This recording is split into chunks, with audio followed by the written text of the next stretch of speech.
big Jerry Klein fan. Well, I think probably everybody who ever knew Jerry was a Jerry Klein fan. Yeah, I was putting together my baseball journal for my kids, and I'm 70 years old, and they really didn't know anything about what I did in baseball. So while I was putting all that together, I came across, of course, a lot of memorabilia and stuff. And so I didn't have a picture of Jerry Klein. I mean, I had this, the white socks and suspenders and the cigar and his 32 Plymouth. I mean, I had all these images of him in my head, but I didn't have a single picture. So I got thinking, where can I get one?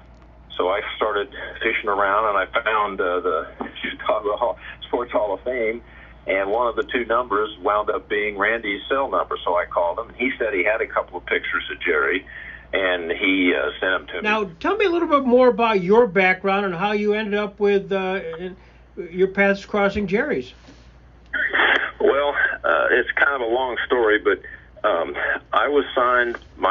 They didn't have agents then. My scout was Johnny Klipstein, and he had been to Anderson, Indiana, where I'm from, several times scouting me. And prior to that, a guy named Joe Marchese from Chicago was with the Senators, and I wanted to play for the Senators because Gil Hodges was from Indiana. I had known him. He had been very nice to me and helpful during my lifetime, and owe him a lot as a ball player. But the Tigers signed me before the Senators did, before my 18th birthday in 1967. And so Bill Campbell came to Anderson, and he and Mr. Klipstein and my mom and I sat down. We worked out a contract, and so that $9,200 signing bonus made me the first kid ever in the history of my family to go to college.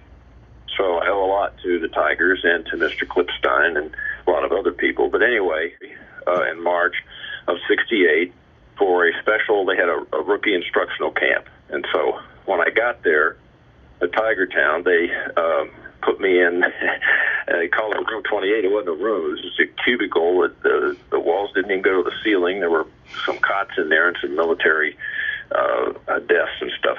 Nothing. One light in the middle. And when I checked in at the desk, the lady said, well, just put your stuff in and come out. There'll be a guy here to take you around to show you Tiger Town.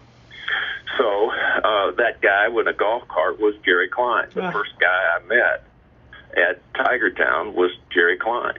And so he, before we went on our tour in the golf cart, he went by what he called the Plymouth Motor Inn. He stopped by his car to get cigars. And as I remember, it seemed like the trunk was almost as long as the car. It smelled awful of cigar smoke. I think he had a little fan that he had taped onto the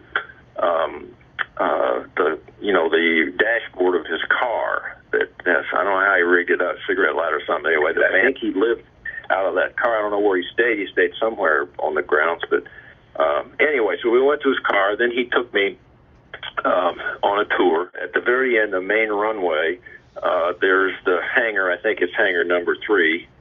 And then as you move up, that main runway goes all the way through the grounds with the ball fields, the practice fields on the right, and the housing on the right, and the mess hall on the right, and on the left is up a ways is Joker Marchant.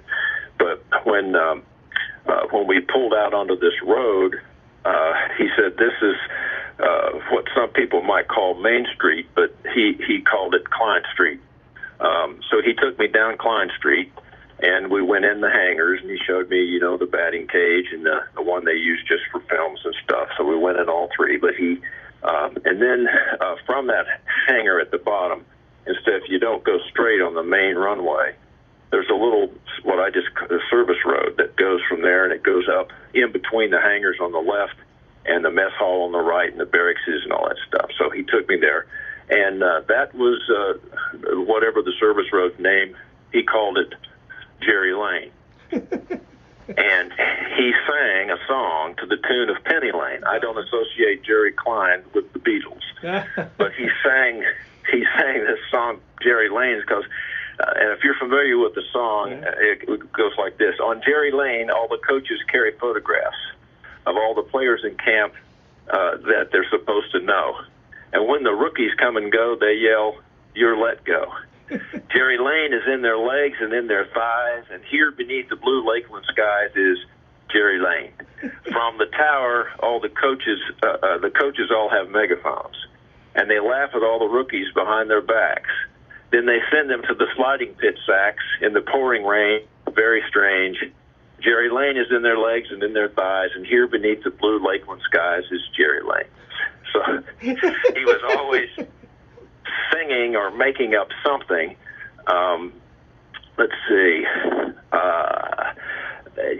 They used to give out, well, of course, the uniforms were always a hand-me-down from the year or 2 years before. I think inside the pants of mine was number 44, so that would have been Trzaskowski from the 67 season. But anyway, they gave you a number to put on the back, and sometimes they were as high as 200. Well, my number was 101.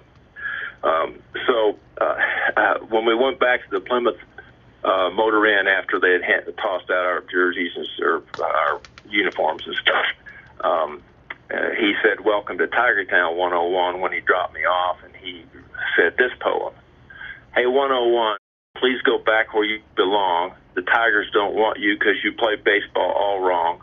I woke up this morning and you were still in sight, so I took 10 Excedrin to get me through the night. Hey, 101, please go back where you came from. The Tigers don't need you because you're clumsy and you're dumb. I woke up this morning and you were still in sight, so I took 20 Excedrin to make it through the night. And if you ever get a hit, it was probably off your mom or in the girls' league where you came from. Hey, 101, please have a heart. Save the Tigers money and on the next train depart." So that's priceless.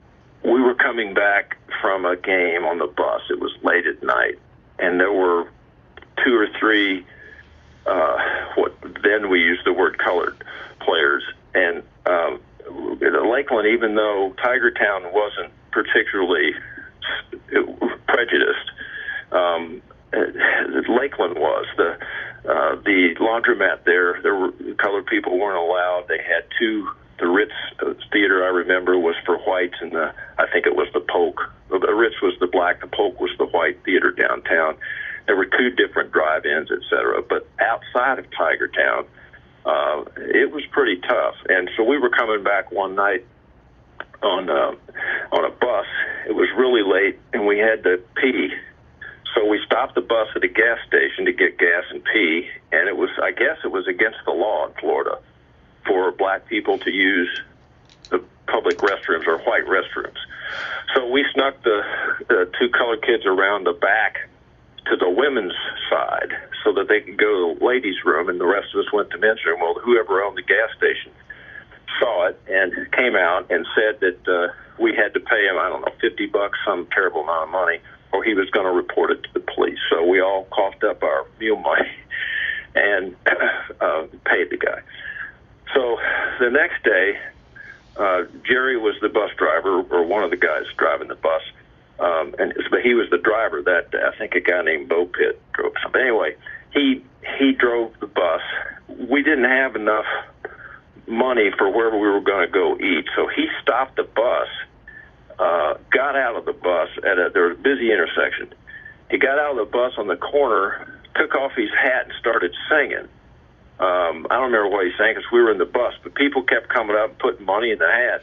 I don't know how much he got. It wasn't a hell of a lot, but he put that toward the lunch. And so we all, between our meal money, I mean, if you didn't know him and you were just standing there listening to him talk to you, you'd think he was a mean, terrible guy, but he really loved people. See, there's one other song he sang that I had a Magnavox tape recorder, a little handheld tape recorder. Yep. Battery operated, and I guess I must have gone through 100 batteries. Anyway, every night at lights out, I would talk into my Magnavox tape recorder, and I kept it in my bag, so when we were out, sometimes I could talk into it or tape something. So over the years, I'd had all that stuff transcribed. Anyway, there was a song by the Box Tops called "I Cry Like a Baby." Are you familiar with it? I am. I'm your age, by the way, anyway. Tim. I'm your age, 70. Oh, well, you're a young man then. So here's the, I cry like a baby. Here are the words to that. When I think about all the errors you gave me, I cry like a baby. Living with you is driving me crazy. I cry like a baby. Well, I know now that you're not a ball player, no hitter, no fielder, just Stubby's puppet on a string. It's Stubby Overmeyer. Yep. Referring to. As I look back on all the called third strikes, I cry like a baby. And getting picked off of first and thrown out stealing, I cry like a baby. Well, I know now that you're no ball player, no hitter, no fielder, just Stubby's puppet on a string. Today you were thrown out at home by 30 feet. I just fell down to my feet and I began to cry. Oh, when I think about the contract we gave you, I cry like a baby. Living with you is driving me crazy. I cry like a baby. I know now that you're not a plaything. I cry like a baby, cry like a baby. No hitter, no fielder, just Stubby's puppet on a string. I cry like a baby. When I think about the paycheck we gave you, I cry like a baby. Living with you is driving me crazy. I cry like a baby. So anyway, sang that. That was, and I can't believe all the people I came in contact with. I mean, a Wednesday night was steak night at Tigertown. I actually had better experiences in '69 with the Senators, but I'll always remember the Tigertown because that was my first experience. Eddie Matthews was on that team. Yep. In '68. That's before, we didn't know it at the time. That's the year they won it was in '68. So we're here in the spring, and Eddie Matthews is sitting there across the table from me at steak night. Johnny Sain, their pitching coach, and of course Mr. Klipstein had just pitched for the Tigers the year before, and then Jim Campbell released him at the end of the '67 season. So it's the first time in, 30 years he'd been out of baseball. So we're all sitting there, steak night, and I'm sitting across Eddie Matthews. I had his baseball card. I remember him because I used to follow the Reds in the '60s, playing against the Reds. He had a leather-looking face, and I think he had, I don't know how many home runs he had at the time, pretty close to his 512, because he, I think, was done the next year or the year after. Yeah, the next year. So anyway, I'm listening to him tell stories, and Al Klein came in. The big league players didn't stay at Tigertown. They stayed someplace else, houses, apartments, or the Lakeland Terrace, some hotel. But they did come to for steaks on Wednesday. And I haven't heard this anyplace else, but I remember somebody called Klein Izzy. And so I asked Klipstein what that was about. And they said, I think when he first came up, I don't remember the position. Is he a center fielder or is he a right fielder? And I remember Jerry Klein the next day looking at me and say, well, Izzy's the right word because is he going to be here tomorrow or is he not? So, but I never heard that Klein was called Izzy.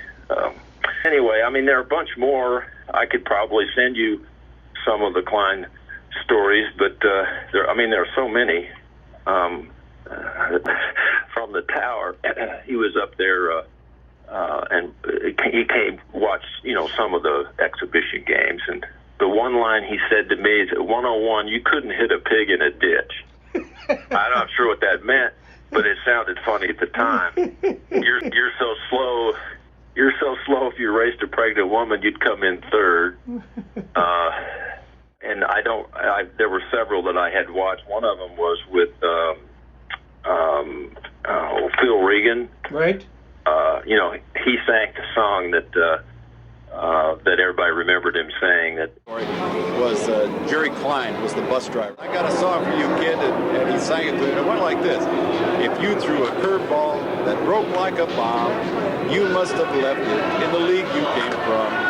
85,000 our scouts paid for you, but you keep on losing 12-15 to 2. Why don't you quit baseball? Try something instead. If you'd win a ball game, the team would drop dead.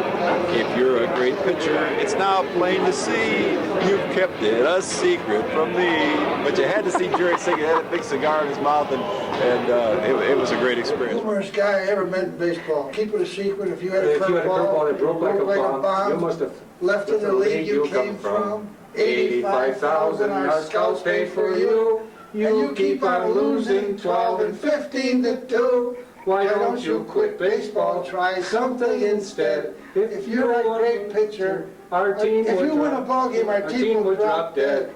So If you're a great pitcher, it's now plain to see, you've kept it a secret from me. That was Jerry Klein. Yep. He would be driving the bus singing that song all the time. He used to be Lucille Ball's driver or chauffeur, sort of a chaperone, when she was like 15 or something. Apparently she was from that area. Mm-hmm. And let's see what else. So he had if I remember right, was a taxi cab company. And his car, he always had a crappy car. Anyway, his car went too slow or stuck in a gear or something, and the guy that was he was taking him someplace. It was like in 2 a.m.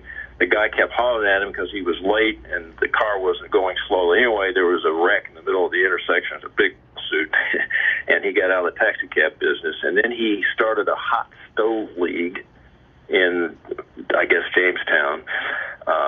And I think a gas station uphill, the gasoline, there was a leak. The gas went downhill, and the hot stove in his place there where people used to come talk baseball caught fire and blew up, and that was the end of the hot stove league place. It's not a newspaper, but that kind of thing. So those are the only things I remember him telling me about his personal life.